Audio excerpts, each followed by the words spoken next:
So again, as we analyze our final scenario, I would like all of you to think about how you might respond in a situation with difficult weather conditions and mechanical failure that leads to loss of control. During a Part 91 personal flight at high altitude in day visual meteorological conditions, a Pilatus PC-12/45 crashed while diverting to a different airport. The pilot and all 13 passengers on board were fatally injured.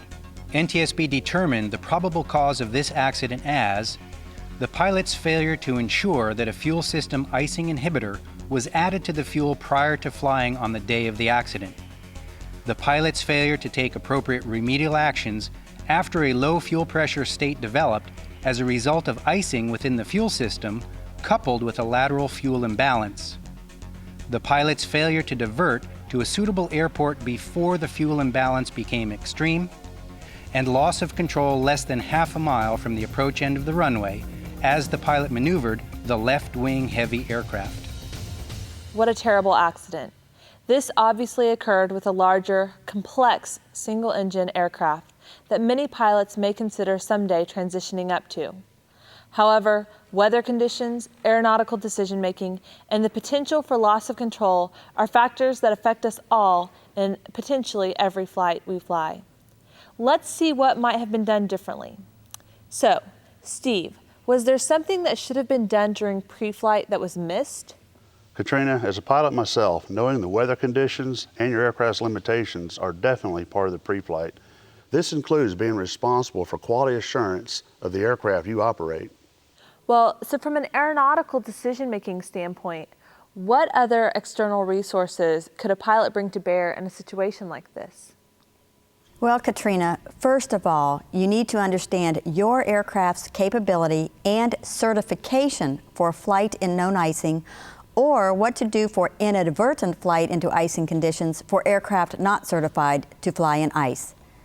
Always consult the Pilot Operating Handbook, Aircraft Flight Manual, and applicable supplements, such as the autopilot limitations in icing and normal procedures for de-ice equipment operation. If there are any questions as how to prepare or operate your aircraft for flight in adverse conditions, consult additional resources, such as qualified flight instructors, aviation maintenance technicians, or other specialists. We must always be willing to question others involved with our flight preparation. Your safety will depend on how you use all of the resources available during pre-flight. Well, it sounds like the message from both of you is to incorporate other resources into your pre-flight as conditions warrant. Ultimately, you are responsible for your own quality assurance. So, Janine, I know you like to keep your analysis positive, but it seems like this pilot just really made a lot of decision errors. Yes, unfortunately, in this scenario, the pilot exhibited poor judgment and decision-making numerous times. According to the National Transportation Safety Board, the pilot made several decisions that did not comply with established procedures in the aircraft flight manual. Some of those decisions ultimately affected the outcome of the flight. So, can you give us some examples of what those decisions were? I know it certainly helps me if we can learn from others' mistakes instead of repeating them. Well, for example, a review of the accident reports revealed that the pilot did not follow procedural guidance for the aircraft for cold air conditions. He also failed to respond to advisory lights on previous flights during the same day. On the day before the accident flight, the pilot had the airplane fueled, but did not request the required fuel additive for cold weather operations. Even though he was aware that at least 2 of the legs on the accident day would include operations at high altitudes and in cold temperatures. The cues and clues to potential hazards were readily available, as well as procedural guidance that was not heeded. The fact that the pilot had fuel pump advisory lights flashing on the first 2 legs of the day indicated the presence of ice in the fuel due to no additives, but since everything had worked out okay in the past, the pilot most likely became complacent to the warnings. You know, Janine, this is one of those situations where I think I would never do that, especially if my warning lights were blinking on previous flights. But then I remember, the check engine light in my car has been on for the last 4 months, and I still haven't taken it to the shop. Thank goodness nothing has happened yet, but I could certainly be setting myself up for a dangerous situation. Even though my first reaction was to say, I would never do that, I have a feeling more of us can relate to it than really might want to admit. So what other decisions impacted this accident? Some other decisions that impacted this accident include the flight plans the pilot filed misrepresented the number of occupants on board. There were only 9 seats available to the 13 passengers who would ultimately be on board. Even though many of the passengers were children, still only 9 seats are authorized on that aircraft. The pilot also knowingly took off on 2 of the 3 legs with a takeoff weight exceeding the published maximum. In addition, the pilot allowed the fuel to become imbalanced due to procedural noncompliance and continued to fly when the aircraft flight manual clearly stated to land the airplane as soon as practical. The pilot overflew 3 suitable airports en route to the accident site. One last but very important item is it appears fatigue could have played a part in the poor decision making, as well as pressure from the aircraft owner to conduct the flight. Incredible. I know that fatigue can impact your decision-making skills just like alcohol. It appears this might really have been the case here. So what would you recommend pilots do to protect their decision-making against factors that can impair judgment? Well, a good place to start is to review the I'm Safe checklist prior to the beginning of a flight and before each leg of a multi-leg journey. And this review should be done deliberately and with the attitude of a no-go decision until you have determined that you are fit to fly. Let's take a close look at the checklist and think about the items we are evaluating. First on the list is illness. Even a minor illness suffered in day-to-day living can seriously degrade performance of many piloting tasks vital to safe flight. The safest rule is to not fly while suffering from any illness. Then we have medication. Pilot performance can be seriously degraded by both prescribed and/or over-the-counter medications. Stress. Stress from everyday living can impair pilot performance, in particular decision-making, and often in very subtle ways. The combination of stress and fatigue, lack of adequate rest, can be extremely hazardous combination. Then we have alcohol. Extensive research has provided a number of facts about hazards of alcohol consumption and flying. As little as 1 ounce of liquor, 1 bottle of beer, or 4 ounces of wine can impair flying skills. In fact, alcohol can impair your performance even once you are legal to fly again. Then we have fatigue. Fatigue and lack of adequate sleep continue to be some of the most treacherous hazards to pilot performance. And then emotion. The emotions, particularly of anger, depression, and anxiety, may lead to taking unnecessary risks.